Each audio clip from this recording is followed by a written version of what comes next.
Good afternoon, it's Kevin here for a Celtic State of Mind and welcome to your Wednesday bulletin. Today this bulletin is sponsored by the Penalty Spot. The Penalty Spot is in Sword Street in Glasgow, and if you're looking for any Celtic memorabilia or framing or get tops framed or anything like that, pictures framed, Kevin Tate's your man. So if you've got anything that you need done for Christmas, go to the Penalty Spot in Sword Street and Kevin will sort you out. Brian, how are you? You haven't been here for a wee while, so I may as well come to you first. I'm glad to be back. It's good to be a hump day hero once again, or a Wednesday warrior, or a Wednesday other W word we get called sometimes. No, miss you lads. It's good to get back and talk to Celtic again on a typical Wednesday. Colin, we're going to this one's got to be a concise hour because you're going to Dingwall, eh? So you're travelling up to Dingwall in a couple of hours, eh? So. Long journey ahead, but hopefully it'll be worth it. We'll bring home a 3 points, so a bit of luck. It'll just be who lines up for the team tonight, and that's what we're going to be discussing. That's what we're going to do. We are going to discuss that, and we're going to have a look at other things in the world of Celtic as well. But I'm going to go into the comments right away because John Curie, sorry, that looked like an eye. I need to get my glasses sorted. Comes in with a great point. I'll come to Colin with you that. I'll come to Colin first with this. Winning tonight is imperative because winning the league is vital. However, winning the cup is important, especially psychologically, as we become winners again and get our first silverware. Colin, if we have a look at the cup final first, can we actually say it's defining in Postecoglou's reign? Can we actually say it's season defining, or is it still just far too early? Or will it just give us a boost to see us right through at the end of the season? There's a lot of variables here. Definitely. I would say it'll give you a boost if you win on Sunday. I don't think if you lose it's the end of the world, to be perfectly honest. I mean, although I say that and I will feel as if it's the end of the world if we do lose and I'm sat there at Hampden. But in the grand scheme of things, the league is the kind of bread and butter that we need to pick up this year. Getting back to Hampden, getting in amongst the trophies, that's a really good thing to be part of. But it will mean nothing at the end of the season if you've picked up the League Cup but you've not won the league or you've not won the Scottish Cup or anything like that. Nobody will be saying that's a fantastic season. They'll be saying it was a great trophy, it was nice to pick it up, but how come we couldn't do it in the league? So, as you say, there is a lot of variables into it. I think the way that we've approached each game this season, it's been a 90 minutes at a time. I don't think that Postecoglou will have allowed the players to even think about Sunday. I don't even think he's thinking about Sunday just now. For me, his thoughts will be on tonight's game. And you speak about variables. You take a look at what's happening down south, how quick a squad can be decimated by the current COVID situation. You can't think too far ahead. Just get tonight out the road and get everybody safe down the road, and then you can start focusing on Sunday. 3 points tonight and a trophy on Sunday, that would be a fantastic week for the club. Brian, Colin makes a great point there. I mean, I think we all expect the players not to be thinking about Sunday, but we're fans, we are thinking about Sunday. That's what we do. We're always 3 steps ahead of each other, eh? And it's quite, this is cup final week. It's been built up as cup final week, and tonight we've got a tough game in Dingwall, which should take care of itself, but we are looking towards Sunday. And like on Sunday, we could have 2 ex-Celts sitting in the Hibs dugout, which adds a complete another twist to the cup final tale. See, I disagree slightly with calling some of the things, because I think Sunday's absolutely imperative. Because I think if you look at this narrative around Postecoglou since coming in, a lot of people were on board with him right away. I think we all were on board right away. But there is some niggling doubts, some questionable things still. And if he goes to the first final against Hibs and loses after all that story, after overcoming all those things, I think that could be devastating, affecting the team for the season. I think the fans would really start to question. So I think as much as tonight's super important in terms of the league, which it is, we've got a lot of time to make up in the league. There's still a long way to go. We've only got 1 game to win the cup. And look, it's not the case that you can pick one over the other, right? Because I never want to see Celtic lose or drop points ever. But if I was to, the taglines, can we rest anyone? I think we should rest as many as we can tonight. And that's no disrespectful to Ross County, because if you consider the performance against Betis when it was an entire unfamiliar starting 11. I'd wrap as many people as I can in cotton wool for Sunday, because I think dropping points tonight would be devastating. Losing the cup final would be disastrous, I think. And I think if you'd asked me a couple of weeks ago, I'd have said there's no way we can drop anybody for the squad. But the Betis game, and that was a decent Betis side. I know it wasn't their strongest 11, but it was a good side. And we performed really well. And I think, the benefits, if we made a few changes and beat Ross County tonight with a so-called second string, and then won the cup, that's huge for us moving forward, especially getting into January. I don't see how we can even overlook this game tonight. Ross County, as much as they're sitting towards the bottom of the table, have put in some good performances this season. I saw the Celtic Analytics boys posting out that if you look at their stats and the chances they're creating, they should be further up the table than what they are. And you take a look at it, when Ross County keep a clean sheet, they win games. That's been the key to their success this season. We're going up there tonight without a striker. We don't have a striker at all. We're going to be playing David Turnbull up there. It was a struggle at times at the weekend there. We can't afford to rest anybody tonight. If we lose tonight, Rangers will win that game and they'll go 7 points clear. We can't keep letting this slip into January and into the new year and thinking we're going to catch up at some point. We've got to stay as close as we possibly can. I know it's a risk ahead of Sunday, but you've got to do it. See if James Forrest and Kyogo could make it tonight, would you play them? No. Right, so you rest players, wouldn't you? But that's not resting them. There's no way that they're 100% fit to play that game. Yeah, if they could play tonight, but maybe only 60 minutes, would you play them for the start, or would you keep them for Sunday? I'd put them on the bench and I'd bring them on. Right, so you wouldn't start them, is the point. That's what I mean, because for me it's too much of a risk. I get what you're saying, because I think it's going to be a hard game tonight. I definitely do. I think we'll win, but it's not going to be a cakewalk. It's not like we're not in the position to be a cakewalk. I just think, if this was the best way of putting it, because I don't think you're wrong. I don't, I see where you're coming from. I just think if it was the choice of risking one of them to make a cameo to try and rescue 3 points or saving them, I would probably save them, if I'm honest. See the thing you mentioned about, sorry Kev, the thing you mentioned about fans turning on Postecoglou.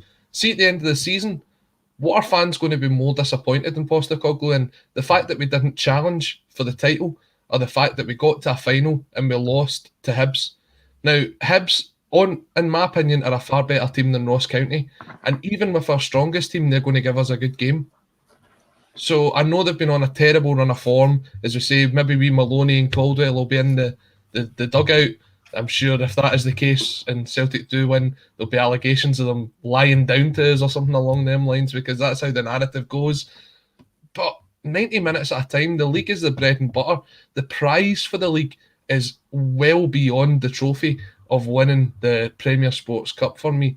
So you can't afford to. I know you're talking about resting players. Kyogo and Forrest would never come into consideration for tonight. If they're available for Sunday, even better. But this is 3 points tonight. You have to win the 3 points. Look at what happened when we had this terrible injury run at the start of the season and we dropped points at Tynecastle and we dropped points at Livingston. The fans turned on them. We have this run. We have to just keep picking up the points. I think, Brian, I'm going to ask you a question here. Do you think your decision to rest players is based on the hindsight that we've all got after seeing Kyogo go off injured against Real Betis, James Forrest last 20 minutes on Sunday, then Mikey Johnson last 60 minutes after that before he went off injured? And so it is based on hindsight, and everybody's going to say Postecoglou got it wrong last Thursday night because what happened to Kyogo. And even though, like he said, Postecoglou says yesterday in the press conference that he is nearly there, whatever nearly there actually is in Postecoglou's world, it's hindsight, it's influencing that, Brian, eh? Of course, I mean, look, just for context, so as I'm clear, I said at the start, if it hadn't been for the performance against Betis, I would never consider resting anybody. But I actually think we might have enough in the sort of so-called fringe players to win tonight. And the thing about it is, if we can't give the likes of Scales a start against Ross County for fear we're going to get beat, he shouldn't be at the club. So we have to have faith in the squad. And if it's and I think against Betis, it's shown that actually we've maybe got a wee bit more. I want to say strength and depth, right? But we've maybe got a bit more quality on this sort of sidelines than we thought we would have had. And if that's the case, I don't see any reason why we couldn't pitch a couple of them in. I'm not saying change the whole starting 11, but just make a couple of changes just in case. Be sensible, because we should be able to. They players should be able to go and play against Ross County.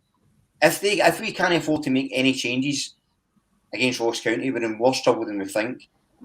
That said, it's not the case that I'm saying, this game's not important, let's just play, 16-year-olds the whole game and win the cup. Because you could do the case we could do that, get beaten and win the cup anyway. But my point is, I think we've got enough after the Betis game to make a couple of changes to just secure, given how light we are at the moment, just secure the squad for Sunday. It's different perspectives, isn't it? Yeah. What changes would you look to make for tonight's game, out of curiosity? So probably the guys like Scales would come in. I'd maybe Sean as well. So I'd maybe rest McGregor. I know that sounds crazy, but I think maybe less Rogic actually. Sorry, keep McGregor, because Rogic again, he's shown as good as he is. He's no great weekend, midweek. Sometimes could do with the break at the best of times. So maybe have Shaw come in for Rogic, so you could beat on Rogic, beat on Shaw, McGregor, Scales at left back, and then you're no risking an injury to a full back. Say if you're else on the bench, you can come on and push around if it's further up. You put a Bada through if you're struggling. It still gives you options there. If you've got the players playing. So me personally, I just think it gives them a bit of confidence. We could be able to do it. Obviously we can, and maybe the boy Moffat, maybe give him a start as well, because Mikey Johnson's only just came back as well, remember? And what you don't want to do is throw him in 40 minutes he gets injured. He's out. Start like a Moffat and then bring Johnson on, something like that. He's out the game tonight. Johnson's not playing. Oh, is he not? Well, there you go. So that's. There's a couple of comments here, but I understand where Brian's coming from there. Like Brown Warrior comes in, play the Betis team. Barca boy, every match is important for Celtic. We can't pick and choose. And Sean F picks up on something here that Brian just says. Would you risk playing Rogic tonight? He's one of the players I'm hesitant in playing. Colin, what's your thoughts on that? I think a lot of this comes from the fact that we can't seem to manage to get through a 90 minutes without picking up some sort of injury recently. I don't know if that's because I've not had the turmeric, Kev, as we spoke about a couple of weeks ago. That's a joke before somebody jumps on me there. Or it's just the amount of games that we're playing in such a short period of time.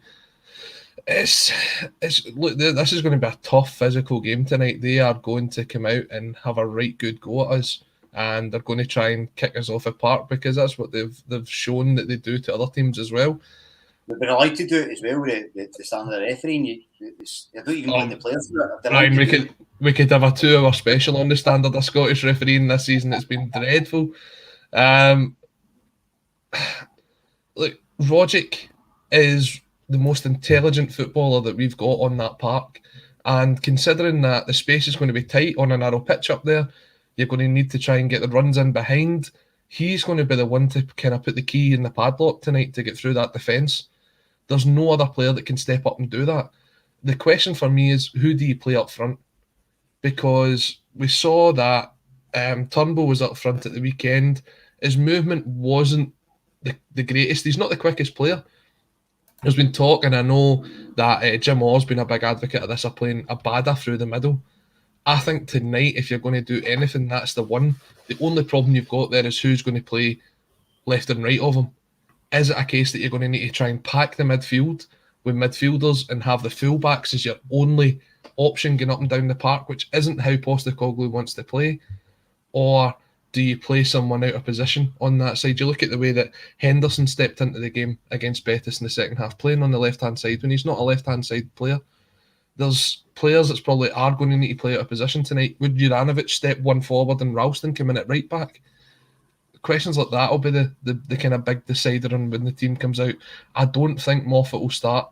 I think it's a bit much to kind of throw him in, but he is a good option to come off the bench. I could see the likes of Joey Dawson being there as well to make up the numbers tonight.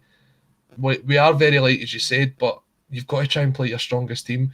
If you can get 2-3-0 up, then start resting the players and look ahead to Sunday. But the 3 points need to be picked up tonight.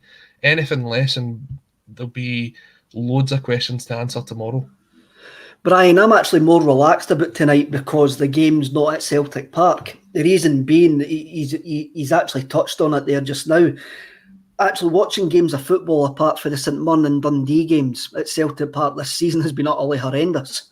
The way that teams have came and set up, the way that teams have came to actually cheat, time waste and boot us off the park, the way that their managers have moaned when they've left Celtic Park. It's been utterly shocking. It's been terrible to watch football at Celtic Park this season, and that's no Celtic's fault. I'm talking about guys like Martindale, Nielsen, and Graham Alexander on Sunday. They're an absolute disgrace to football. So I'm actually quite glad this game's away from home tonight. I can get where you're actually saying to rest players, but I'm having a look at my team here, and I'm having a look at the squad, having a look at my team. And I'm with Colin. I think the only choice that we've actually got to make, I think Turnbull will be through the middle tonight. The reason being that Ange Postecoglou's already says that was only one change. That was only one move, moving Turnbull further forward. Mm-hmm. If he was going to move Abada and Forrest, it meant moving a couple of players. So he only chose to move one. On his right-hand side of Turnbull, I've got Abada. The reason being because there's nobody else. And on the other side, I've got Montgomery, like he done against Betis. In the middle, I'm playing Rogic because we actually do need to win this game of football, and Tom Rogic is vitally important for us to win this game of football tonight. I've got Beaton there in the midfield. I've also got McGregor. At right back, I've got a question mark. I've got Juranovic or Ralston. But then Colin made an interesting point. Could Juranovic play up top in the front three on the right-hand side? So he did in the second half at the weekend. Or could he also play in the midfield? Could he also play in the midfield, which means Beaton wouldn't play, and you could move McGregor back to that 6 role if we are going to utterly dominate the ball. And we do get more space in away games, we really do, because teams just didn't seem to actually park the bus as much away from home. I mean, the only danger with playing Juranovic and Ralston is you're playing your 2 right backs again. And again, imagine we get a couple of hamstring injuries for that. So that would be what I'm concerned, although I do think it's an option. But then this is where I'm saying you could maybe have an option like that coming off the bench. So say, because I would probably start Ralston tonight just for the physicality side of it. Because you know what you're going to get when you go up to Dingwall. And Juranovic could come off the bench and just add a wee bit of spark. Maybe it's something to think about. In terms of the playing with no strikers, I mean, we still dominated Motherwell. We did. I think we had 70% possession, 26 shots in goal. And, you know, another day, it was the 1-0 scoreline absolutely flattered them. So I think the players are clever enough, and I think McGregor dropped in a couple of times, Turnbull dropped deeper. They sort of rotated that between them. It's far from ideal, but I do think you've got the thing there. And the reason I said maybe start Shaw is just because of that. Because if he can bring forward, he's got a big physical presence for crosses and stuff, which is another thing that we might need to utilise in a game like this. But look, it doesn't really matter who plays. You want to win the game, and the 11 he picks should, any Celtic 11, without any disrespect to Ross County, should be able to go up there and win. Colin, that's an interesting point Brian makes, because when you look at the team against Betis, with Shaw and Scales in it, and also Urhoghide, there was a physicality there in that team that hasn't been seen all season, eh? Aye, definitely. I mean, Urhoghide had a pretty shocking first half against Betis, but then it was as if he kind of just had the Looney Tunes magic juice and came out in the second half and was a complete different player. It was as if we'd swapped him for somebody else. He was fantastic in that second half, to the point of I've seen people on social media saying he was a man of the match. Now, they obviously forgot his first half performance, but he was very, very good in that second half. When you look at it, though, as Brian says, there is a bit of physicality by bringing guys like Ralston in, and that is potentially where you could see the link up with him and Juranovic on the right-hand side. For me, if you're talking about physicality, then you're looking at it and you're saying, we're going to be playing Adam Montgomery on the left-hand side. And I thought Adam Montgomery struggled against Betis because of that. He didn't have the physicality side to him. So you're balancing it up on one side and kind of losing it in the other by having young Montgomery in there. Now, hopefully there's a bit of space that he can get in behind tonight and he can kind of find that space out there. It's a difficult one. There's one person that we've not spoke about yet, and maybe I've forgot that he's injured. James McCarthy, where does he come into this? Well, strangely enough, Postecoglou says yesterday that McCarthy was fit.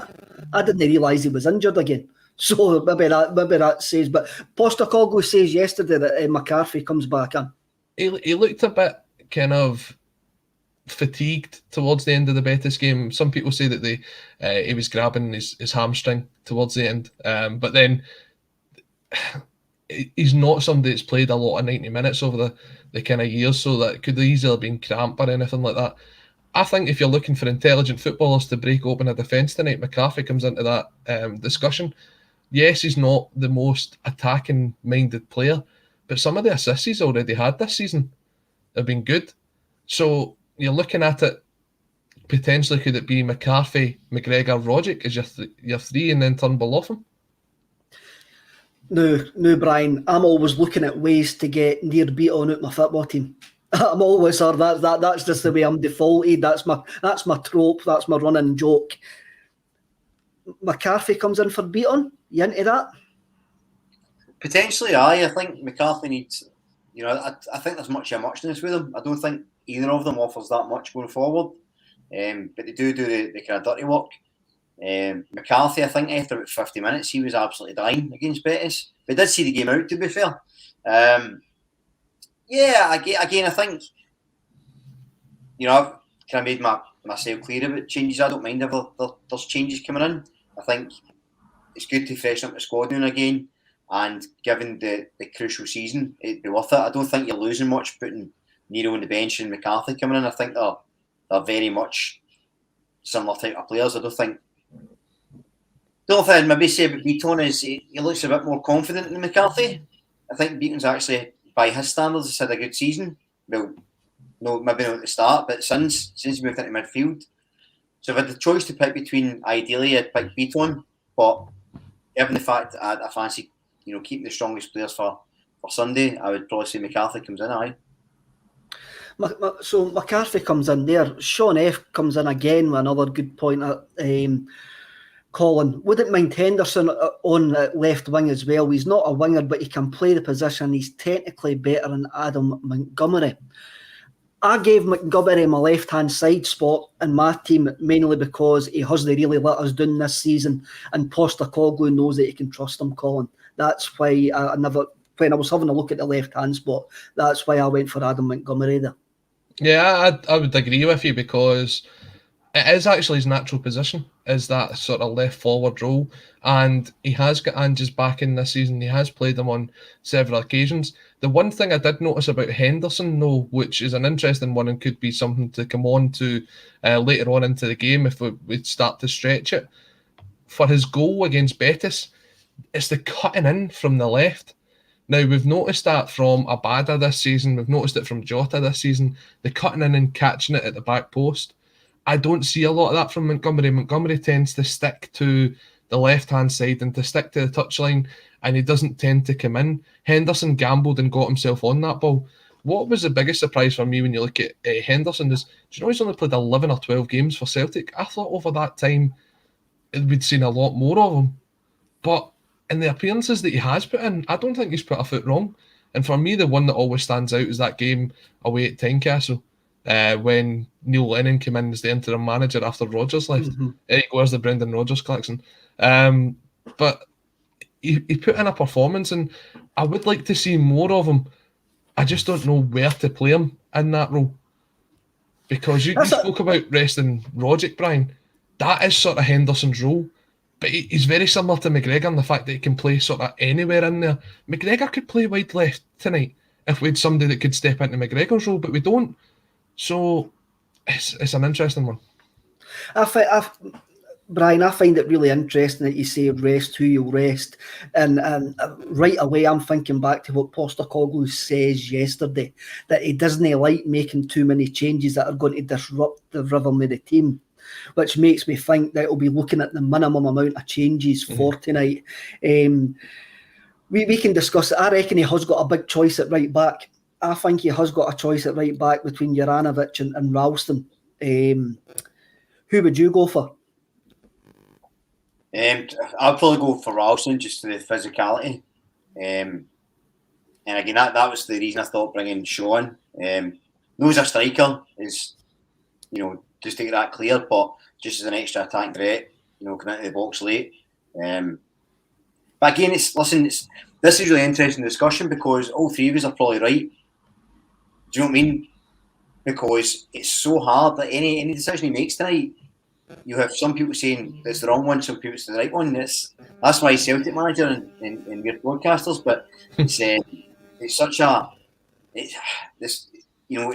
unenviable task tonight because the only thing I really criticised Ange this whole season was for bringing on Kyogo.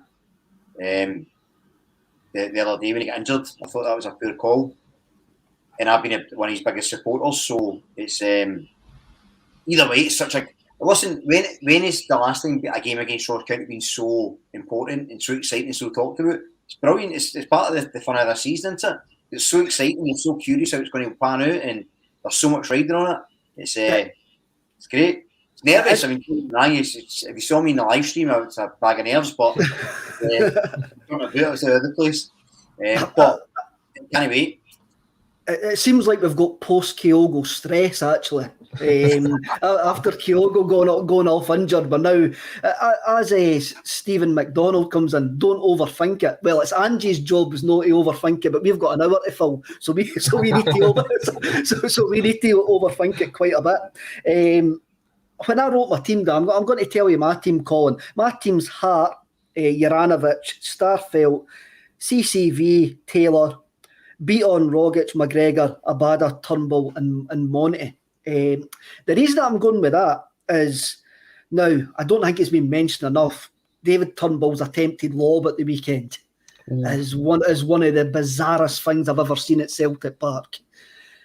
I thought he'd done well eventually. His touch was a bit off at time, but he done well eventually in a role that's completely alien to him. But we still created 20 chances. We still had 20 shots at goal. We missed 3 massive chances, and it was Rogic that missed all 3 of them. Absolutely massive chances. And you look at the way that we create chances, Colin. We get to the byline and we cut the ball back. Mm-hmm. We get to the byline, we put decent balls into the box. That's set up for guys like McGregor, Turnbull and Rogic to step on 18, 16, 17 yards out and strike the ball into the back of the net, ain't it, Colin? So sometimes maybe having a centre forward isn't as big a problem as what we're actually making it out to be when you look at the stats from Sunday. We just need to do more of that though, Kev. There's been a lot of times this season where the ball hasn't really got to the byline and cut back. It's been a case of it's got to maybe the 18-yard box and a whipped crosses came in. And these players that you're talking about there, they're not the ones that's going to go and kind of get on the end of that. We do need to try and get through the defence tonight. We do have to try and pass through them. And there's going to need to be a lot of patience tonight. A lot of patience tonight as we try and get through them. We might do it within the first couple of minutes and that'll be brilliant. But it's few and far between when you manage to do something like that. So I get what you're saying, that it would make sense if you can get to the byline, cut it back. We should be lining up with the players that we've got there. Even Beaton will probably have a pop from about 25 yards out if it's not a game that Beaton plays if he doesn't take a shot. But I still think we're going to miss that sort of hold-up play, that out ball that you've got, the player to interlink between the two. If Turnbull drops deep, who's going beyond them? That sort of thing, you're still sort of missing this out tonight. I do think we will have a lot of the possession. I think we'll create a lot of chances. We just have to be patient and wait for the goal to come. Brian, when we're talking about delivery for the wide areas, this is whoever's playing wide this evening, that's so important. Something just came back to my head there, where Abada burst into the box in the second half on Saturday and completely skied across out for a shy when I think it was Turnbull was standing himself in the middle and Rogic was at the edge of the box. We haven't got a centre forward. You can't put in hopeful balls. We've got to be measured from the byline. We've got to be measured from the wide areas where we haven't got this centre forward threat. Yeah, I mean, I think the interesting thing with Abada is that I kind of agree with. I think Jim's mentioned it a few times, but I've always thought he looked like a striker playing it wide. He doesn't. I don't know. He's kind of funny player. I would quite like him up front tonight, purely because I think the way we play, even with his pace, just chasing people down or creating space, will then open it up for guys like Turnbull, as we say, or Montgomery, or that sort of ilk. So I think that there's room for that. But yeah, we've been wasteful, to be fair, and even Kyogo has been as well. Big Tony gets slaughtered for saying it, but we've been missing a lot of chances recently. We've been dominating games, and I say the start of Tonella, 26 shots in goal against Motherwell. We scored one. So, there is a wastefulness at times, and I think some of the crosses for the wings are guilty of that. I think Juranovic is reliable wide for that. His crosses are good, and actually so is Ralston. But Abada, they're either absolutely pinpoint or he skies them. There doesn't seem to be any, in between. But I think that's indicative of his season because he's either been excellent or rotten. It's one or the other. Kev, you ready for this? I wish we had Ryan Christie tonight. That's the kind of. That's a Clarkson and a half. That is the kind of. If I was getting grief for resting players, you're going to help me a grief now. I genuinely wish we had someone like Ryan Christie tonight because he's so versatile, can play on the right, the left, through the middle. We've not got that in the team. Someone that can take a shot from the edge of the box. I know it might end up in whatever lock it is. It's up in Dingwall. I don't really know my geography that well, but someone like that creative sort of player, that's the kind of player we've been missing tonight. Colin, I'm going to go even further, and I'll put this to Brian after I make this wild comment that I'm going to make. I reckon Ryan Christie would have been our player of the season so far in Postecoglou's Celtic, because he suits exactly what Postecoglou wants from a midfielder. Possibly. It depends where they played them, though. I mean, I just think he sort of played them wide left, didn't he? The few games he had on the Postecoglou. He was good, but I think he's better in the sort of Rogic number 10 role. It's ifs and buts. I thought actually Laxalt would have been really good in Postecoglou's team because of the way he plays into that midfield. So, me and Brian, last season seems so long ago. I've actually forgot guys like Laxalt played for us. I mean, that just seems like a different universe. that Laxalt was running about in a Celtic jersey. But I suppose we shouldn't reminisce too much on last season, lads. Let's take a look forward. Let's take a look forward. I'm going to bring up this comment for Ronaldo, 1888. There's no much difference from a right back to a left back, right mid, left mid in this Celtic system, so we must have options. They're not doing much different in every game. Colin, Sunday afternoon, I think it was about 80 odd minutes, Juranovic gets to the byline and puts in a fantastic cross, I think, for Abada at the back post to head it in.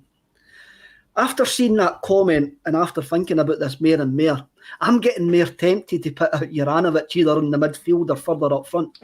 Well, that's what I was saying earlier on. Playing the two of them, I think they've got good chemistry when they play together, Juranovic and Ralston. You're talking about bringing Ralston in for his physicality. To be honest, Ralston's overall play this season would probably earn him that position so far. I know a lot of people said that Juranovic had a very good game at the weekend. I didn't really see a lot of that. I think having that link-up play also helps in the fact that Ross County's probably going to have Regan Charles-Cook up front tonight. And he is a speed machine, an absolute speed machine. So having an extra defensive cover in there will help for any of the sort of breakaways that they get. And you're also adding another threat from a corner from having Ralston in there. Do you know what I mean? Juranovic isn't really going to put himself about there at the corners. We're probably going to get a fair few of them. It's worth it for me to kind of play the two of them tonight. Then the thing is, if you kind of get to the stage of you're maybe a goal or two up in the second half, you can take one of them off, and the one that comes off will be the one that starts the cup final. Definitely. What do you think of that, Brian? Do you agree with that, or would you go for something different? No, I think it's a sensible approach. Actually, I did like that combination. I thought they did work well together. I would still be hesitant about playing the two of them in one game, just given the the, the sort of injury crisis. But you talked about Urigidi, so I've long said I think he's a centre back playing at right back. But you can maybe have him at right back with Janovic further up, Abada through the middle, Monty left, Scales at the back, Henderson in the logic role, and McGregor and Beaton. That could be some changes, and then you've got the dynamic, and then if things aren't going well, Urigidi could come off, Ralston could come on, gives you that option. There's things you could change, but again, it keeps going back to the original point. Whatever team we play tonight should be enough to beat Ross County. And I'm not being disrespectful to Ross County because I think they're better than the sort of league position suggests. I think they're a decent outfit, and we are away from home. But I think whatever way we line up should be enough. Hopefully. It should be enough, Colin, and it could just be, as I say, I think we've got post-Kyogo traumatic stress, actually, the way that we've actually thought about it. I mean, we've got 8 players out injured, Colin. We have got a right to be worried. We have got a right to be worried going into any game because we're at the start of our journey under Postecoglou.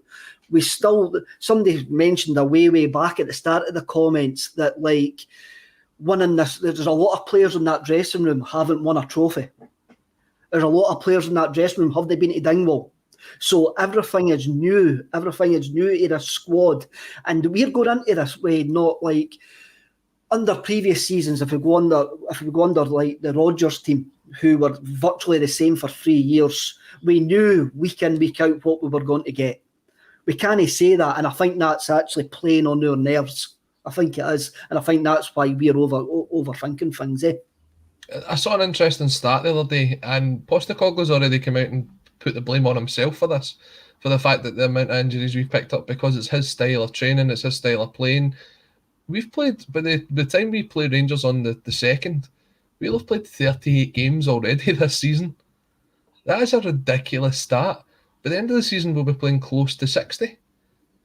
When you look at the team, when you look at Postecoglou's former teams and the amount of games they play a season, by the time we've played 38 in January, I think it was like 5 out of the last 7 seasons.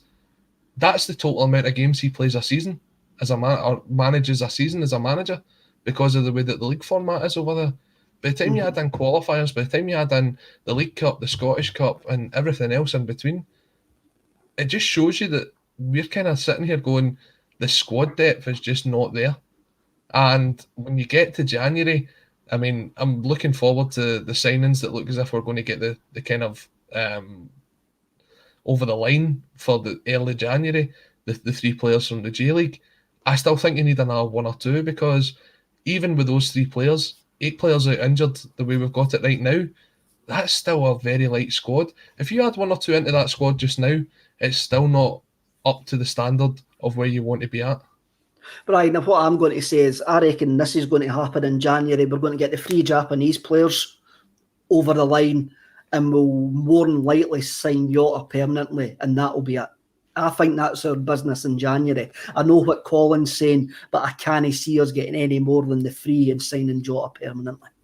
Does that sort us out going forward? So I think Colin's got the optimistic view. You've got the pessimistic view. The realistic view, maybe. But I think the only way we get more than the 3 players in is if more than 3 players leave. If Bolingoli, Barkas, Ayeti all leave, and maybe some guys go out on loan, then I think we'll get in more than the 3 you mentioned. I think Jota's a definite. I think they'll definitely sign him. It'd be crazy not to, even if it's just to sign him and move him on for a bigger fee. So I'm actually kind of somewhere in the middle of you two, because I think Colin's right in the amount of players we need. You're right in the amount of players we're likely to get. I think it depends on who leaves, because I just think if you look at the balance books, I think they'll go, right, 3 players is fine because we need them. But if you want more, you need to shift some players off. And so I think that's going to be key. So I think you're probably right, Kev. I hope you're right, Colin. And I'm sort of in the middle. I'll be honest. I'll be honest here, I'll be surprised if many players move on in January. Well, that's my I, concern. I That's don't that's think the I reason don't I think mean. they will. Obviously, Ayeti seems to be a long-term injury concern, so I can't see him moving in January. Barkas might be the one to go because he's sitting there currently as the fourth choice goalkeeper. I think he'll keep Bolingoli around for a bit longer till the summer, and then it might be the odd sort of B team player going out on loan. I don't think you'll see others going out there. As much as it would be great to get guys like Sorrow a bit of experience and playing week in, week out, I think with the sort of intensity and the training and the games that we've still got coming up, I think it'll just keep them around. Again, and we've also got this, Brian, we've also got the ever-present pandemic situation, which seems to be ever-changing over the days. And some players just won't be able to move because of restrictions will get put in place, and some clubs will just go, no, it's not worth the hassle getting putting guys in quarantine for 10 days if that is still going to happen. I mean, because it was John Swinney was on Radio Scotland this morning. I don't know if he's actually heard it, and he basically did say that Nicola Sturgeon wanted to put restricted capacities on certain events, and I think that's still coming. So I think football again is going to be not targeted or hammered, but it is going to come under certain restrictions over the next few weeks, and that could affect these guys coming in for Japan as well, Brian. Yeah, as I say, that's why I think you're probably spot on in terms of what we likely to get, but Colin's spot on in terms of what we need. The worry for me is, listen, we don't know what's going to happen with these restrictions, if they come in or not. Obviously, safety first, people's health is more important, but just imagine after all that time not being at a stadium to lose that again. It'd be devastating for a supporter, but in terms of the actual football of it, yeah, I think you're right. And Postecoglou said that, to be fair, he's been quite open when he's been talking about transfers. He says, look, it could all change tomorrow. He says, I don't want to say we've got 3 guys coming in because something could happen tomorrow and it makes me a liar. You know what I mean? Mm-hmm. So I think he's been fairly clear, and the fact he's mentioning it now, there's probably some fear, some anxiety within Celtic Park that could happen. Postecoglou actually says on Sunday, Colin, after the silent protest, was sort of saw fans turn on each other in the last 15 minutes, with certain sections of the crowd singing to other sections of the crowd giving abuse to the guys who were singing. I says that the Celtic PLC would have been sitting in their parent seats in the main stand laughing because their divide and conquer tactics actually working. But Postecoglou says after that game, he says football meant nothing last year without fans. Mm-hmm. And once again, I think they're staring that barrel in the face. I think, sadly, that is the case, Kev, although by the sounds of things, they need the purse strings to be loosened beforehand, so somebody keep the purse off a Sturgeon, please, because I'm quite enjoying going and being at the football. Look, as you say, as Brian said, everything can change over the last couple of weeks. Nobody really seen this coming 6 weeks ago, so it could all change. All I can say is just everybody keep safe, and hopefully we'll keep backing it up. Going on to the sort of what you mentioned there about the fan protest, and I saw obviously the thing about Juranovic after the game when he was interviewed about it, and he was quite confused about what's going on. I think there's shared liability to be had there. I think the liability lies between the club for not actually providing an update. I mean, everybody saw the kind of rumours that came out on, was it the Wednesday or the Thursday, that Bernard Higgins wouldn't be part of Celtic Football Club and that he'd already got another job lined up. It's about time Celtic actually just put a statement out on this. Just meet with the groups. Yes, okay, the fans, is a silent protest the right way to go? It's open to debate. Fans turning on each other. If this is what Celtic's board's mantra is, and that's what they want to come out of this, then shame on them. I'm just making a wild accusation there. That's what they want, because the fact is they don't like comment. They don't comment on anything. And if it is now like affecting the players, Brian, if the players are now starting to ask questions, the club have got to come out and say, the club have to come out and say something now. The club could have nipped us in the bud 2 or 3 weeks ago, but they haven't. They've allowed it to rumble on for whatever reasons they feel fit. If it's now starting to affect the players, then they've got to take action, Brian. Aye, listen, I disagreed with Colin at the start of the show, but I totally agree with him there. I think that was wonderfully put. I think he's exactly right, because there's so much split responsibility with it. But the fact is, irrespective, the board silence is again exactly the same as last year. It's not just lazy, it's disrespectful, and it seems spiteful. And the thing about it is, it'd be such an easy win. See, if they just came out weeks ago and said, listen, we're aware of your concerns, don't worry about it, we hear you, that's the only direction we're going in. You don't even need to mention the guy's name, you all know what we're talking about. They can get round that, release a statement, we're listening to you, don't worry, we've got you. Or announce who they have got. But for them to sit there, as Colin said in a review said, to watch the fans turn on each other, which is the last thing anybody wants. So much of last season where things were going wrong, fans were tearing each other apart on Twitter, it was tribalism at its worst, it was horrid to watch, especially for support. And you know, when these protests start and the letters went out, it actually united the Celtic fans, because we all said, no, this isn't on. But it's now getting to the point, the board silence is actually causing people to argue amongst themselves, and that's not what you want at the stadium.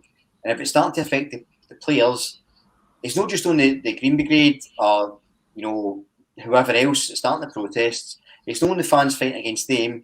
It's on the board above. They could have fixed it, and they don't want to. And it's either, as you say, it's either negligence because they don't understand what's happening, in which case they're not fit for purpose, or they're being spiteful and arrogant, in which case they're not fit for purpose. I just hope it fixes itself sooner rather than later, because, said at the start, there's so much to be positive about this season in terms of the club, the players, the gaffer, getting back to the grounds. There's so much to love and enjoy about being a Celtic fan again. And you can't, for this to be a point of discussion again and fans fighting each other and arguing is so disappointing to me. Definitely. Just before we move on from that point, if you're watching us and you're liking what you're hearing, please give us a wee thumbs up, please, because it helps the channel longer term.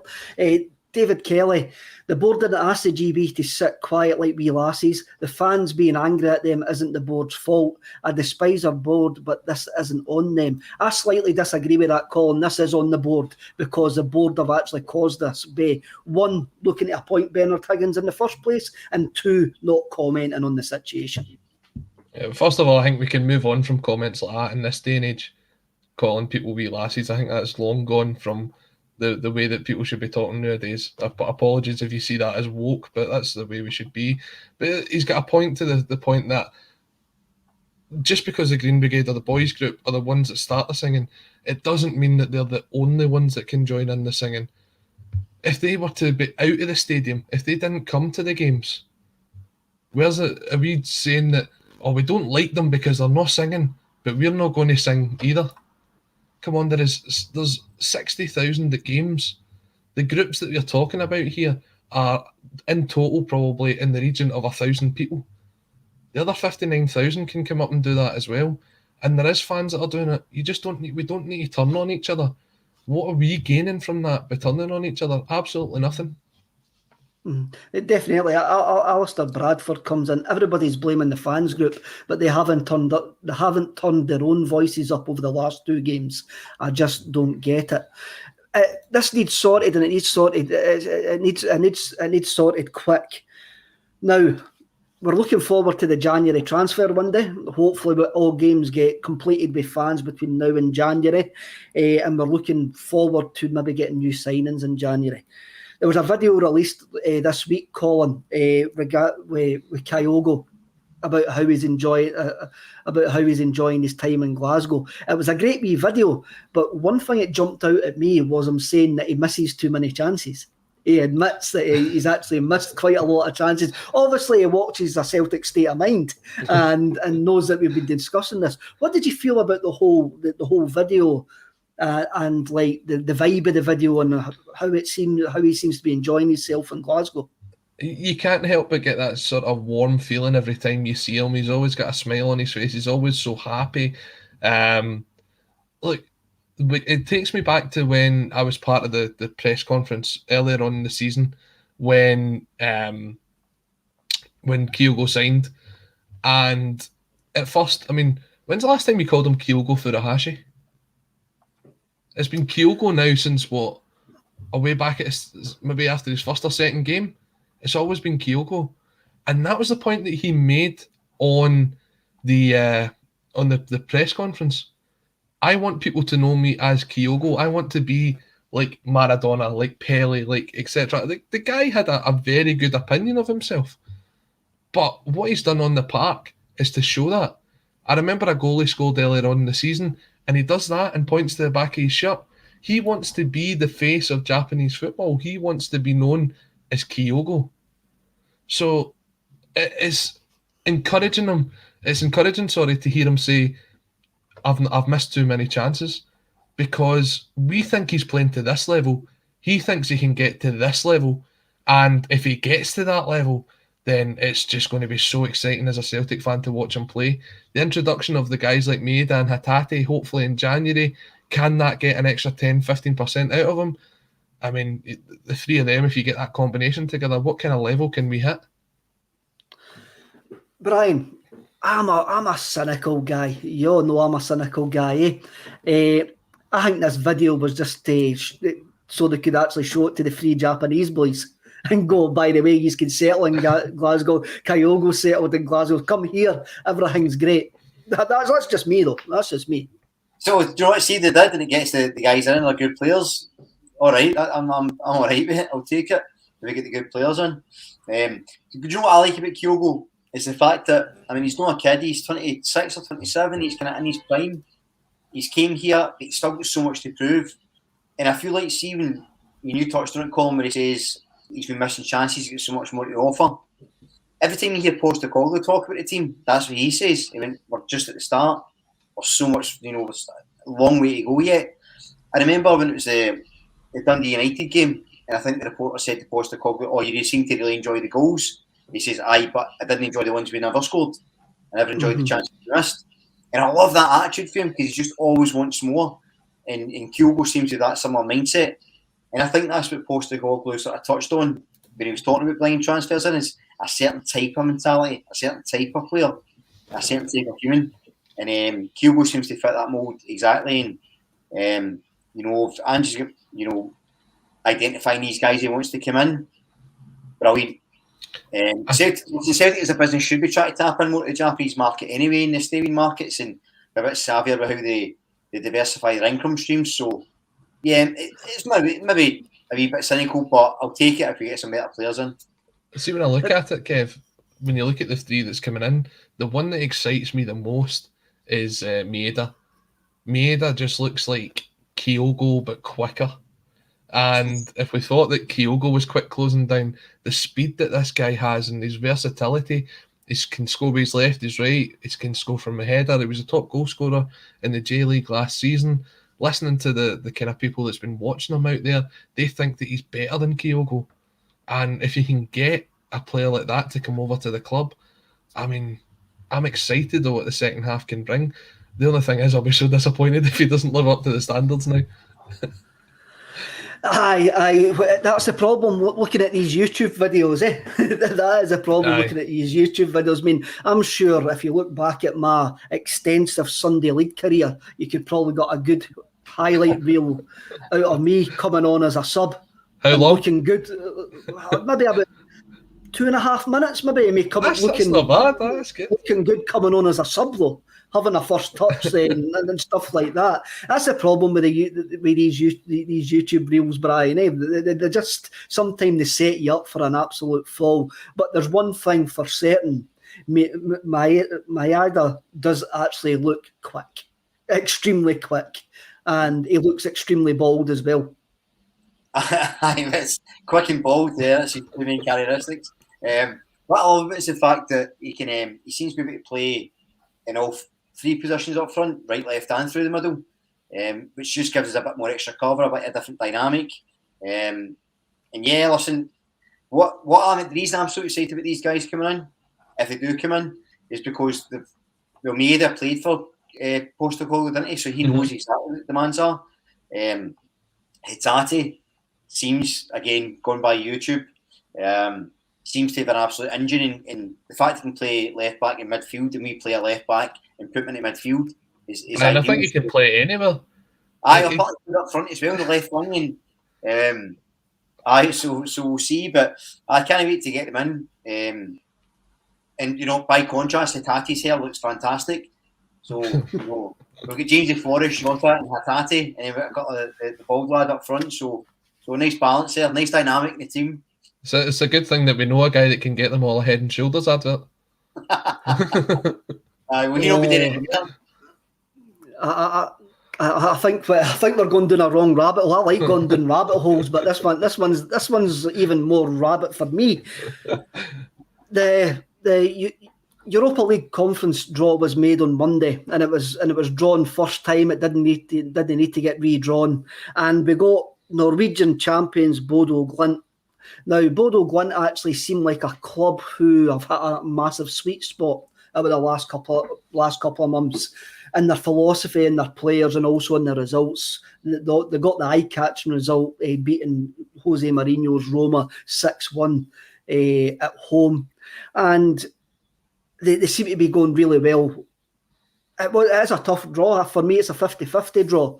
Now, if you look at the two teams at this precise moment in time, it's a 50-50 draw. But the tie's in 8 weeks or 10 weeks, whenever it is. Mm-hmm. The Norwegian season's finished, Colin, and their team could change by the time we face them in February.